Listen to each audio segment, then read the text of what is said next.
Porque não tendo eles ainda nascido, nem tendo feito bem ou mal, para que o propósito de Deus, segundo a eleição, ficasse firme, não por causa das obras, mas por aquele que chama. Foi-lhe dito a ela: o maior servirá o menor. Também, como está escrito: amei Jacó e aborreci Esaú. Meus queridos, paz do Senhor Jesus, sejam mais uma vez bem-vindos ao meu canal. E eu gostaria de falar com vocês, dentro de pouco tempo, de um modo panorâmico, como que nós, assembleanos, interpretamos esse texto sagrado. Lendo Romanos 9, nós entendemos que no soberano plano de salvação elaborado por Deus, temos a eleição corporativa, em que um povo, na antiga aliança, foi escolhido por Deus para o plano da redenção da humanidade. Esse povo é Israel. Deus escolheu esse povo para ele e desse povo viria, como veio, o Salvador do mundo, Jesus de Nazaré. Como os pentecostais interpretam Romanos 9, ou pelo menos como deveriam interpretar? Na nova aliança, temos uma outra eleição corporativa que se dá por Jesus de Nazaré. Ele escolhe um outro povo. Esse povo é a igreja e Israel pode fazer parte desse povo crendo em Cristo. No Antigo Testamento, a eleição corporativa de Israel segue um roteiro específico. Deus fez uma proposta para Abraão, lhe ordenando sair da terra, onde ele conhecia, para um local desconhecido. E ele voluntariamente obedeceu à ordem de Deus, que tinha uma promessa de conotação corporativa. Leiamos Gênesis capítulo 12, versículo 1. Disse o Senhor a Abrão: sai da tua terra, da tua parentela, da casa de teu pai, vai para a terra que eu te mostrarei. Far-te-ei uma grande nação. Olha aqui a coletividade. Abençoar-te-ei, engrandecerei o teu nome, tu serás uma bênção. Abençoarei os que te abençoarem. Os que te abençoarem são as nações que receberem o Messias vindo da descendência de Abraão. E amaldiçoarei os que te amaldiçoarem. As nações que rejeitarem a palavra de Deus, os profetas e o Messias vindo da descendência de Abraão, seriam amaldiçoados. Em ti serão benditas todas as famílias da terra. Estou mostrando a vocês, a partir de Gênesis 12, que a eleição de Deus para Israel começa em Gênesis 12 com o propósito redentivo. Que propósito é esse? Redimir as nações da terra, alcançar as nações da terra. É fácil observar nesses textos a eleição corporativa da nação de Israel. Aqui não tem um caráter restritivo, na medida em que, por meio dos descendentes de Abraão, todas as famílias da terra são abençoadas. Nós percebemos essa eleição corporativa. No texto que chamamos de a Galeria dos Heróis da Fé, Hebreus 11, percebemos que Abraão exteriorizou sua fé, andando, construindo tendas, levantando altares. E a partir daí vieram outros acontecimentos que apresentaram em Cristo a possibilidade da salvação para as outras nações. Jesus foi apresentado na história da redenção como o Cordeiro predestinado a ser o Cordeiro de Deus que tira o pecado do mundo. Predestinado no sentido de decretado, anunciado e conhecido antes da fundação do mundo. Conhecido e anunciado como aquele que redime o homem dos seus pecados. Espero que vocês estejam entendendo que o chamamento e a salvação corporativa em Romanos 9 é para Israel e nos é apresentado com um propósito salvífico desde Abraão, onde eles foram responsabilizados para abençoar todas as famílias da terra. Em Romanos 9, a gente encontra essa menção clara dessa eleição corporativa. Esse é o tema de Romanos 9. Paulo diz que esse povo recebeu a adoção de filhos nos primeiros versículos. Isso se deu incondicionalmente. Eles não mereciam. Deus fez. Essa incondicionalidade da eleição corporativa está a partir do versículo 13. E esses textos estão fazendo uma alusão à antiga aliança em relação ao amor de Deus por Israel. Em Malaquias, capítulo 1, versículos 2 e 3, Jacó não está vivo, a nação de Israel está. E Deus falou com a nação de Israel o que está aqui no versículo 13: amei Jacó e aborreci Esaú. Jacó não está em Malaquias 1. Esaú não está em Malaquias 1. Mas os descendentes de Jacó e os descendentes de Esaú estavam vivos no tempo do profeta Malaquias. Nós estamos entendendo que a misericórdia de Deus alcançou Jacó, alcança quem ele quer. O texto não se refere a uma pessoa, pois nem Jacó, nem Esaú estavam no tempo em que Malaquias disse essas palavras. Eu consideraria essa interpretação um erro de hermenêutica, quando se usa o capítulo 9 de Romanos para dizer que individualmente, assim como Jacó foi escolhido e Esaú foi rejeitado, as pessoas individualmente também são escolhidas ou rejeitadas. Essa incondicionalidade da eleição corporativa está aqui nos versículos 13 a 16. Esses textos fazem alusão à antiga aliança em relação ao amor de Deus por Israel. Em Malaquias, capítulo 1, versículos 2 e 3. Jacó não está lá, mas a nação de Israel está. E Deus falou com a nação de Israel, chamando-a de Jacó. Isso acontece várias vezes no Antigo Testamento. Em Malaquias 1, versículos 2 e 3, é usado e deixa claro que Deus tem misericórdia e compaixão de quem Ele quer. Mas esse texto de Malaquias 1 e Romanos 9 não se refere a uma pessoa individualmente. Repito, não é sobre Jacó nem sobre Esaú individualmente que Malaquias está falando as palavras que Paulo repete quando o capítulo 9 de Romanos é lido em conjunto com o capítulo 10 e 11, fica fácil de entender que esses textos se referem a Israel e a sua condição histórica, a eleição de Deus para com essa nação, mostrando-lhes o propósito de redimir a humanidade. Romanos 9 reafirma o pacto de Deus com Abraão.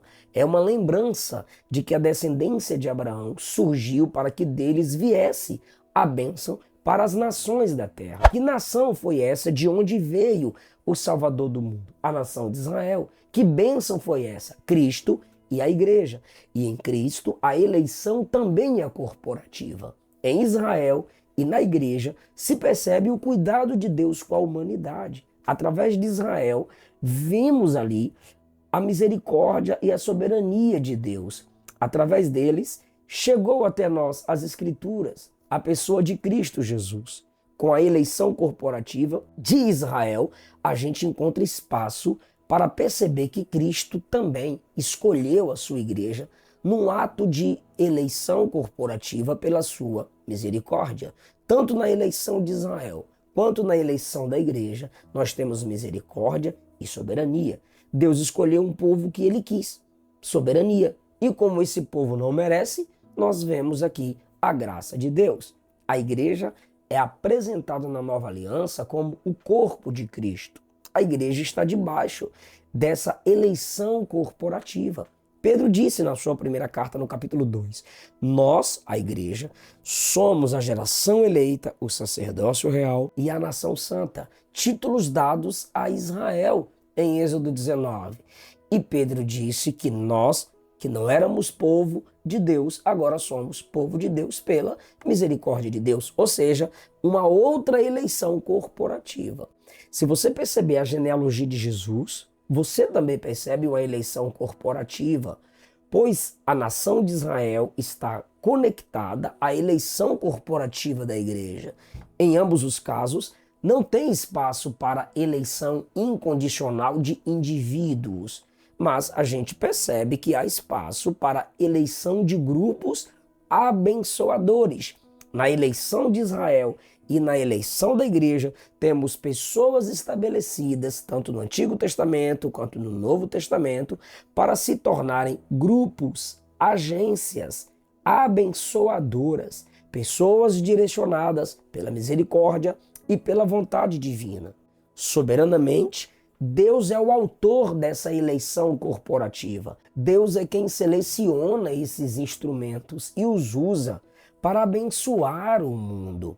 Se a gente entendermos a mensagem do pentecostalismo clássico junto à mensagem do arminianismo clássico, entenderemos que a eleição de Romanos 9 não é individual, mas é uma eleição de um povo onde se manifesta a misericórdia e a soberania de Deus. Ela é incondicional, mas não violenta em termos de salvação à vontade das pessoas individualmente. Esaú sabia o que estava fazendo, Jacó sabia o que estava fazendo, mas tinha uma escolha soberana de Deus sobre Jacó. Deus escolheu Jacó para que dele viesse uma nação e dessa nação viesse o que está no versículo 4, a adoção de filhos, a glória, os concertos, que são as alianças, a lei, o culto, as promessas, ou seja, tudo que a gente entende dessa doutrina de adoção de filhos, da glória de Deus, das alianças, da lei de Deus, do culto e das promessas, vieram de Israel. E o texto diz no versículo 5, deles, ou seja, de quem veio os pais, que são os patriarcas, e dos quais é Cristo segundo a carne, ou seja, Jesus, judeu, encarnado através daquela nação. Paulo não está contemplando aqui dois indivíduos em Romanos 9, simplesmente chamando de Jacó e Esaú. Ele está contemplando as duas nações. Ele cita Rebeca, ele cita Isaac. Os versículos 11 e 12 são a repetição de Gênesis 25, 23. E a pergunta simples, quando lemos esse texto, é: em qual circunstância Esaú foi servo de Jacó? Nunca.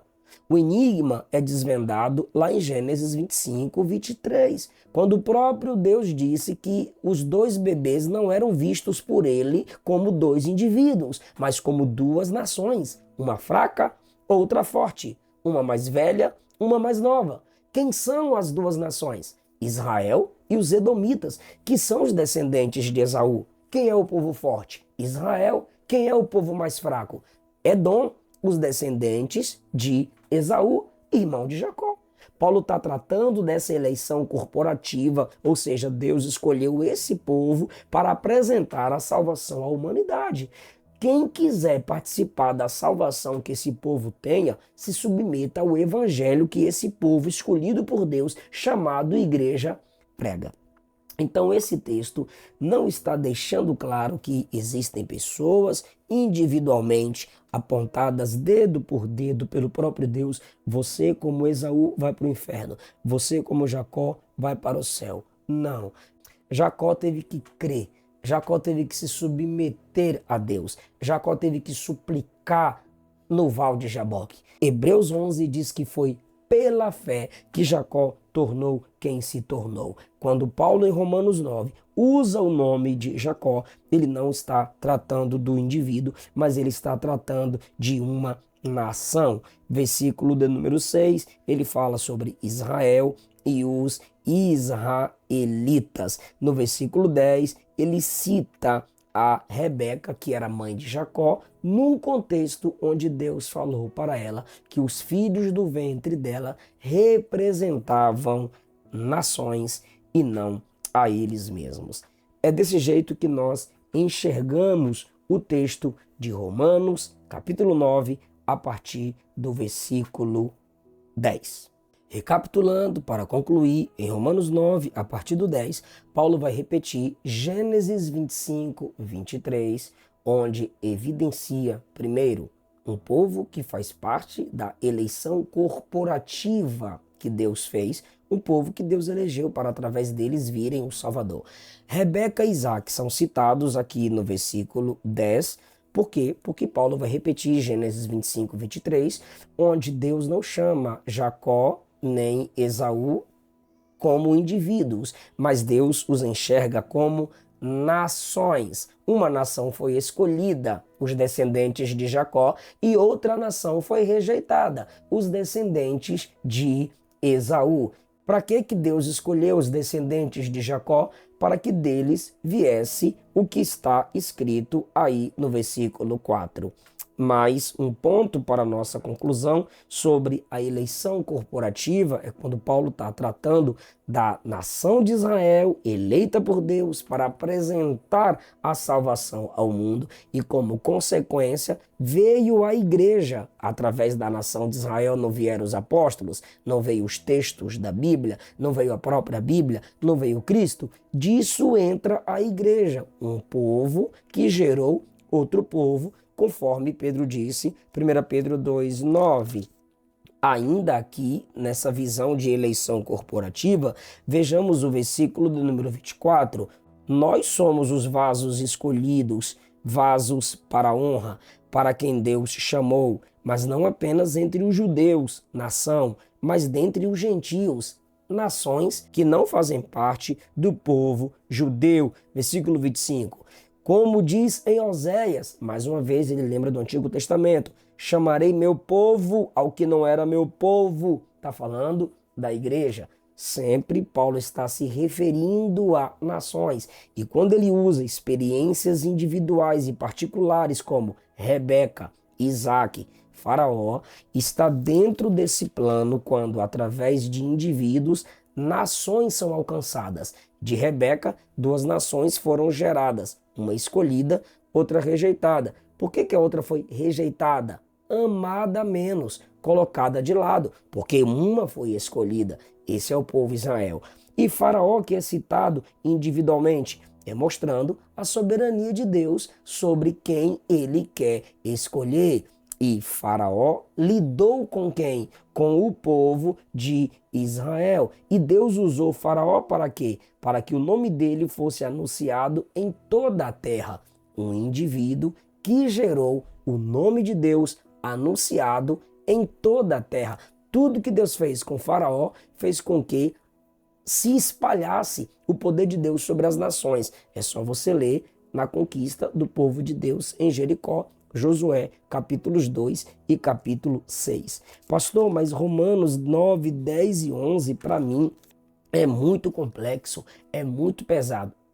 Nós temos que ter humildade e reconhecer isso. Tanto nós, arminianos, quanto os calvinistas reconhecem isso. E a gente tem que fazer o que Paulo fez na conclusão de seus pensamentos. Capítulo 11, versículo 33. Pois 9, 10 e 11 é um compêndio só. E quando ele sabe da profundidade do que está dizendo e querendo dizer, ele então se humilha no 33 e diz: ó profundidade das riquezas, tanto da sabedoria como da ciência de Deus. Quão insondáveis são os seus juízos, quão inescrutáveis os seus caminhos. Quem compreendeu o intento do Senhor? Quem foi o seu conselheiro? Quem primeiro lhe deu para que lhe seja recompensado? Paulo se humilha e reconhece que os pensamentos de Deus são profundos. Tenhamos humildade e reconheçamos que, apesar de nossas interpretações, uma eleição corporativa é feita de indivíduos.